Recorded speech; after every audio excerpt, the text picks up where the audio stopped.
अब किस लिए किया मुझे पता नहीं, वो अनफॉर्चुनेट। दूसरी बात, vice president of India Telangana को देना है, क्योंकि पिछले बार हमारा वेंकैया नायडू था, राष्ट्रपति बनाने के लिए चर्चा हुए, उनका अन्याय किए, वापस भेज दिए दिल्ली से, घर खाली करवा दे के तेलुगु भाषा बोलने वाले को आप घर वापसी कर दिए। तो उसको सुधारने के लिए हमारे बंडारू दत्तात्रेय जी का खाली हरियाणा गवर्नर का जिम्मेदारी खत्म हो गए, और बंडारू दत्तात्रेय जब केंद्र मंत्री था, उनका केंद्र मंत्री खींच लेके किशन रेड्डी को दे दिए। हमारा बंडी संजय जी अध्यक्ष था, आज ब्राह्मण रामचंद्र राव को दे दिए। तो साउथ और खासकर तेलंगाना में जितने भी ओबीसी है, सबका गला काट दिए एनडीए ने।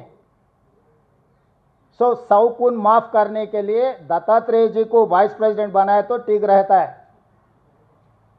क्योंकि तेलंगाना को आप इतना अन्याय नहीं कर सकते। देश में हिंदी के बाद दूसरी भाषा तेलुगु ज़्यादा बोलने वाले, पहला हिंदी है, दूसरा तेलुगु है, तीसरा बंगाली है। तो साउथ पर्टिकुलर तेलुगु हमारे लोगों को अन्याय किए। मैं एनडीए सरकार से ये डिमांड कर रहा हूं, क्योंकि ओबीसी का चर्चा बहुत तेजी से चल रहा है। ओबीसीओं का केंद्र मंत्री था दत्तात्रेय, गला काट दिए। बंडी संजय जी अध्यक्ष था, उनका भी गला काट दिए। तो इसीलिए दत्तात्रेय जी को अगर वाइस प्रेसिडेंट बनाए तो थोड़ा बहुत आपका गुनाह कुछ माफ हो जाएंगे। అది నాకు తెలీదు, నేను తెలంగాణ ప్రజల తరఫున ఒక ఓబీసీకి న్యాయం చేయాలి, దత్తాత్రేయ గారికి న్యాయం చేయాలని చెప్తున్నా। అప్పుడు భారతీయ జనతా పార్టీ ఎన్డీఏ ప్రభుత్వము యూపీఏ పక్షాలను సంప్రదించినప్పుడు అప్పుడు పార్టీ నిర్ణయం తీసుకుంటుంది। పార్టీ నిర్ణయాలను ఎన్డీఏ కూటమి నిర్ణయాన్ని ప్రకటించడానికి నేను ఇక్కడ లేను। తెలంగాణ ప్రజల పక్షాన తెలంగాణకు ప్రాతినిధ్యం ఉండాలి।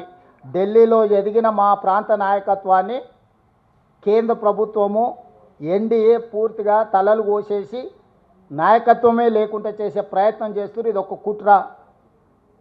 ఆ కుట్ర తెలంగాణ ప్రజలు గమనిస్తున్నారు కాబట్టి దత్తాత్రేయ గారు లాంటి వాళ్లకు వైస్ ప్రెసిడెంట్ ఇస్తే సౌమ్యుడు, అందరు ఆమోదయోగ్యం ఉంది। మొన్నటికి మొన్న ఉన్న గవర్నర్ పదవి కూడా దత్తాత్రేయ గారిని తొలగించారు। హర్యానాకు ఉన్న దత్తాత్రేయ గారు గవర్నర్ పదవి కూడా తొలగించారు కాబట్టి వారికి ఉపరాష్ట్రపతి పదవి ఇవ్వడం ద్వారా తెలంగాణ ప్రజల యొక్క ఆత్మగౌరవాన్ని మోడీ గారు గౌరవించాలని నేను డిమాండ్ చేస్తున్నా।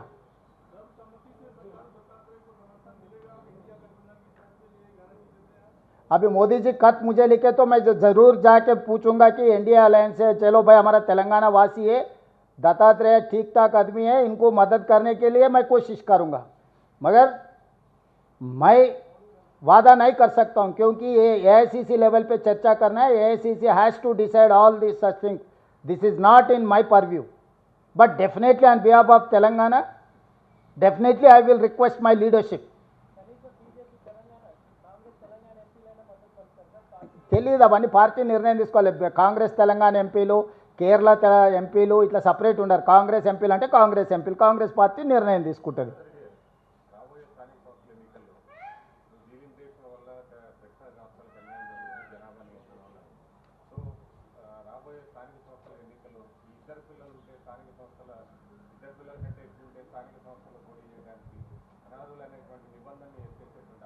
ఆలోచన చేద్దాం, సీరియస్గా ఆలోచన చేస్తున్నా।